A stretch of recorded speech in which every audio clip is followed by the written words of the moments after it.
Ci racconti la tua storia? Come sei arrivata a lavorare qui? Come è nata la Taverna del Buon Gustaio? Allora, la Taverna del Buon Gustaio è nata da molto tempo prima di me e molto tempo prima di mio padre, perché la Taverna del Buon Gustaio è l'attività di mio padre. Mio padre l'ha rilevata da un amico di famiglia che già stava qua da 30 anni, eppure lui l'ha rilevata da un altro che è stata altri 35 anni, quindi si ritorna indietro più di un secolo.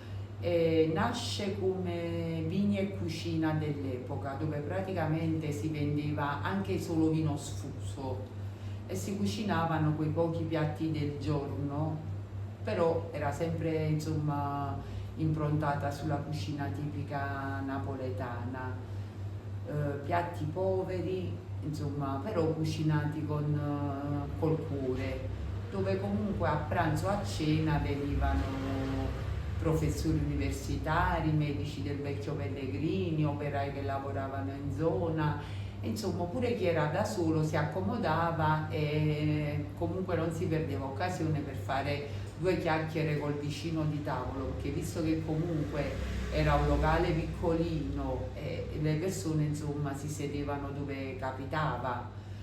Io ho cominciato a lavorare qua dopo il diploma con mio padre e non pensando mai che per il resto della mia vita avessi poi continuato a fare questo, perché comunque avrei voluto continuare poi per l'università, fare altre cose, e invece poi alla fine mi sono ritrovata qui e dopo anche io 30 anni insomma ci sono rimasta, anche non pensando che fosse questa la mia strada.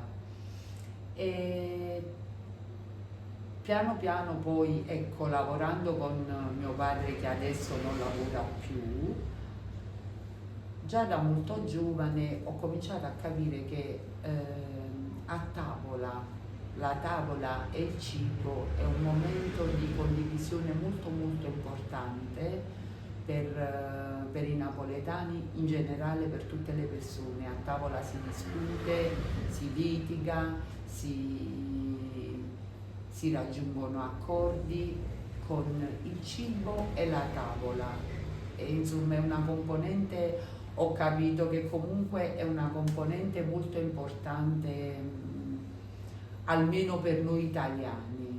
È un momento di condivisione al quale non riusciamo proprio a farne a meno tutti. Come vengono trasmesse le tradizioni e le ricette della taverna? Allora, io le ricette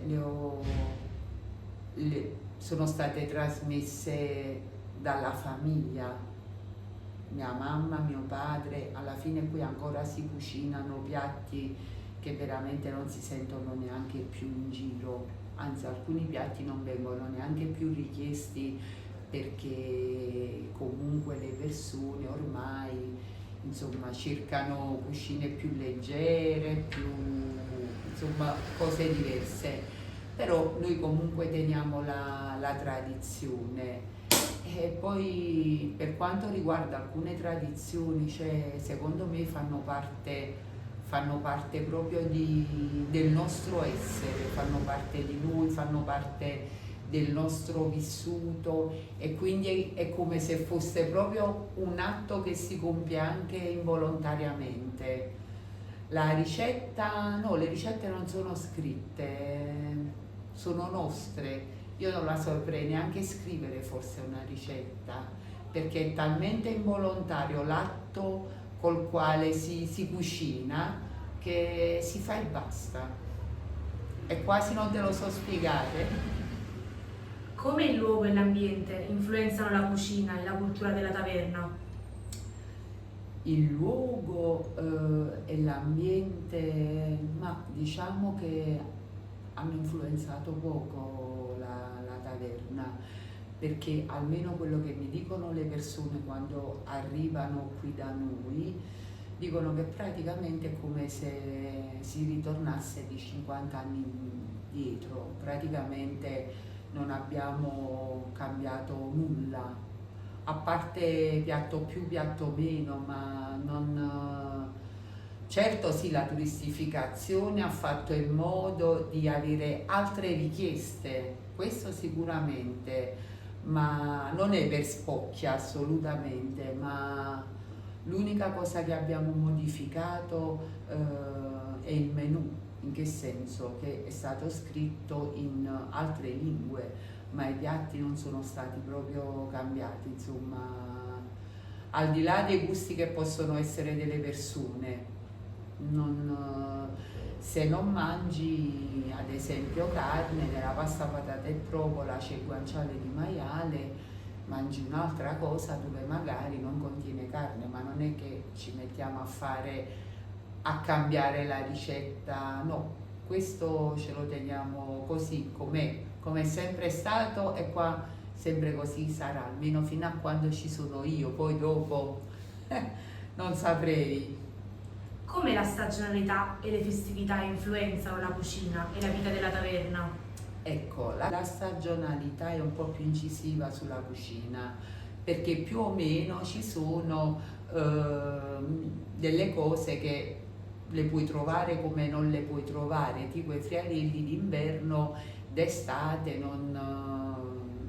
non sono troppo indicati. Poi ci sono vabbè, le festività, quello vabbè, è una tradizione che fa parte appunto di noi.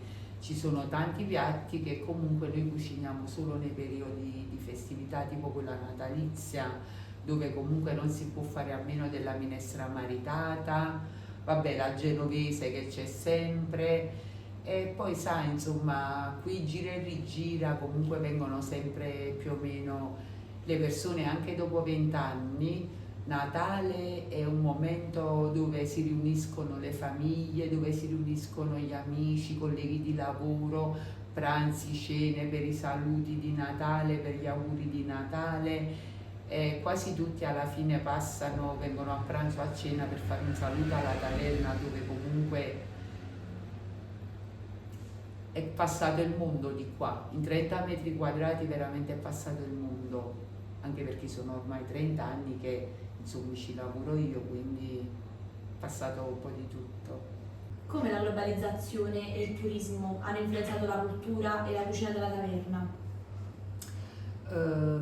Ovviamente è stata influenzata con le richieste, ma non è stata accontentata, perché comunque quando ti chiedono il baccalà fritto e ti chiedono il ketchup o la maionese, anche se sono cose che magari ecco, possono piacere, noi non ce li abbiamo, insomma, non utilizziamo questi prodotti, quindi non abbiamo influenzato la nostra cucina con la globalizzazione e la turistificazione della nostra città. Cerchiamo di accontentare tutti, ma cerchiamo di accontentare le persone comunque con la nostra cucina, assecondare i loro gusti con le proposte della cucina tipica, ma non diciamo violentando la nostra cucina, senza fronzoli, insomma, senza no, è così, è vivace, è saporita, ma è quella tradizionale, quindi magari meno numeri, meno coperti, abbiamo comunque sempre i soliti 33 coperti, ma è così, è rimasta così com'era. Infatti le persone che vengono hanno sempre la sensazione di tornare indietro nel tempo, un luogo semplice, senza panni stesi, senza insomma come era, come la teneva mio padre, è così, molto semplice. Come la taverna è integrata nella comunità locale?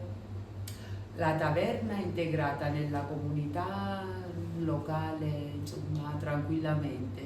Abbiamo molti clienti del posto, della città, insomma, che vengono a mangiare magari quello che loro non hanno più il tempo di preparare a casa, le polpette, il polpettone, la pasta al forno, la genovese, insomma, dove occorre tanto tempo per prepararla, quindi per noi va bene così.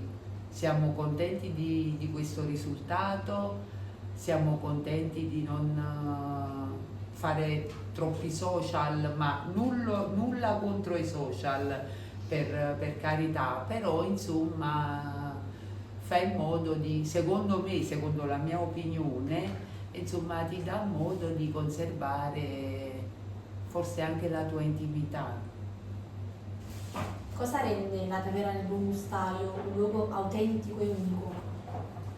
Proprio il fatto di non fare TikTok in continuazione, secondo me. Qualche foto su Instagram, ma arriva qualche recensione, ma niente di esagerato. Non ci proponiamo continuamente con questi bombardamenti. Chi vuole venire sa che noi siamo dietro al vicoletto di via Basilio Cuoti e quindi la Taverna del Buon Gustaio. Ci sta Don Gaetano là con la sigaretta in bocca che comunque si contraddistingue da ogni personaggio che vuole apparire così per bene, con le sue regole e col suo modo di fare. Ha sempre detto che il San Carluccio non è come il San Carlo, quindi qua bisogna un po' adattarsi e così. Siamo molto semplici, senza... così siamo rimasti forse arretrati, ma va bene così. E come la dieta mediterranea viene vissuta e raccontata nella taverna? Allora, la dieta mediterranea secondo me è quello che è di più buono che ci può essere, perché comunque c'è di tutto. Ovviamente esagerare su tutto fa male. Secondo me in generale ogni eccesso poi diventa difetto, come ogni situazione, ogni cosa. Quindi se si mangia anche un piatto di pasta più condito e poi magari una verdura, va bene che possa essere la pasta e patate con la provola, la genovese, la pasta fagioli e cozze, magari mangi un piatto di spinaci e va bene così. Poi l'esasperazione non va bene in nessun caso. E come la taverna si proietta nel futuro invece?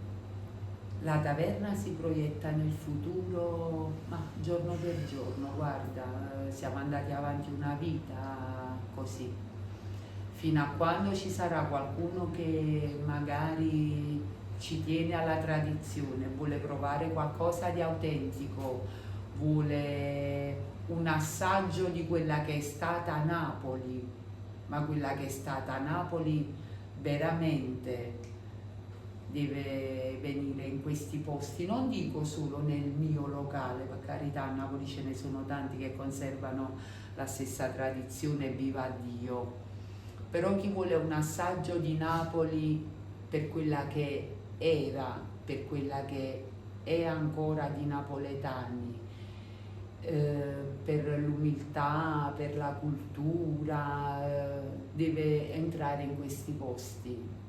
Non balliamo sui tavoli, non cantiamo, non raccontiamo barzellette, noi portiamo solo a tavola la tradizione. Solo questo sappiamo fare, perché questo sappiamo fare e questo continueremo a fare. Nel futuro poi, chissà, dipende poi dalla generazione futura quello che ci proporrà, almeno per quanto riguarda la mia non saprei. Lo spero, come io sono stata per mio padre, che ho portato un po' di cose più nuove, ma non per quanto riguarda la cucina, magari qualche cambio qualche cambio d'abito, però senza proprio snaturare la natura della taverna, no. E spero che non lo facciano neanche i miei figli, ove mai loro decidessero di continuare questa attività. Anche se comunque è molto, molto faticosa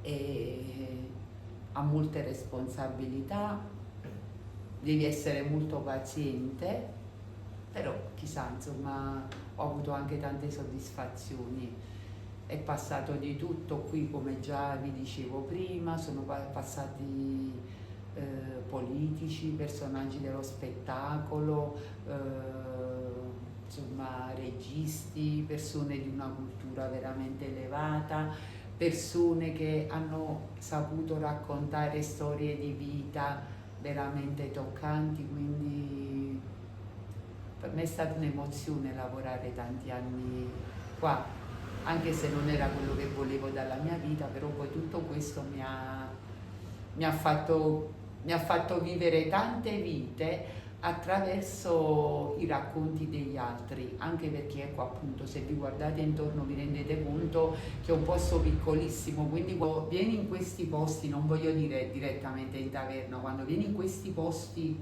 così sposi proprio lo stile di vita mediterraneo, perché lo stile di vita mediterraneo, la dieta mediterranea, è proprio la proposta del cibo scelto bene, la qualità scelta che comunque poco e buono. Quindi lo stile mediterraneo secondo me viene incarnato, cioè la taverna incarna lo stile mediterraneo, ma ci sono anche tanti altri locali a Napoli che comunque hanno lo stesso stile. Sono pochi, ma ce ne sono, perché più piccolo è, più riesce a gestire insomma lo stile mediterraneo, che comunque è rinomato in tutto il mondo, è inutile girarci intorno, insomma la facciamo da padrona in tanti settori ed anche sul cibo.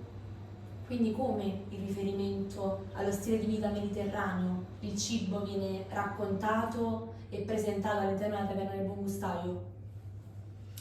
Lo stile mediterraneo viene raccontato e tra virgolette venduto in taverna in modo molto normale, cioè perché appunto proprio chi viene qua è perché cerca quello, perché se cerca altro comunque non si discosta, non riesce ad amalgamarsi, però in linea di massima piace a tutti la cucina mediterranea, insomma lo stile di vita mediterraneo è comunque quello quanto secondo me di più appagante per le papille gustative, per il cuore, per l'anima, e poi insomma tutti secondo me in tutto il mondo, anzi la maggior parte delle persone hanno una discendenza italiana, pure perché noi italiani abbiamo invaso il mondo, quindi